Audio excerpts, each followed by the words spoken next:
আরজি করের ঘটনায় প্রায় 2 মাসের মাথায় দাঁড়িয়েও ফুঁসছে বিচারের দাবিতে। আর তার মধ্যেই এবার বিচারের দাবি চেয়ে ক্ষোভে ফুঁসল কুলতলি, যার প্রভাব পড়ল স্থানীয় গড়নকাঠি এলাকায়। গ্রামবাসীদের রোষের মুখে পড়লেন বারুইপুরের এসডিপিও। তার গাড়ি ঘিরে ভাঙচুর করা হয়। কোনো মতে প্রাণ হাতে নিয়ে এলাকায় থেকে বেরিয়ে যান তিনি।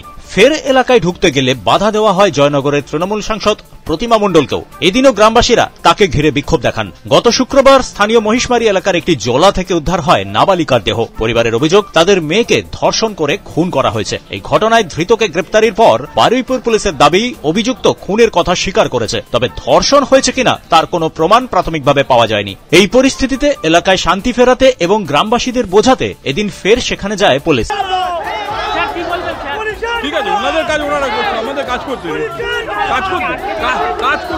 পুলিশের গাড়ি দেখে ক্ষেপে যান গ্রামবাসীরা। ঘিরে ধরা হয় এসডিপিওর গাড়ি। গ্রামবাসীদের অভিযোগ, পুলিশের ওপর তাদের কোনো রাগ নেই। কিছু দুষ্কৃতী রয়েছে যারা পুলিশের ঘেরাটোপে রয়েছে। গ্রামবাসীদের রাগ তাদের ওপরেই। সেই ক্ষোভের বহিঃপ্রকাশ হিসেবেই এসডিপিওর গাড়ি ভাঙচুর করেন গ্রামবাসীরা। পরে জেলা পুলিশ জানিয়েছে, রাগে ক্ষোভে গাড়ির চাবি ছিনতাই করার চেষ্টা করা হয়।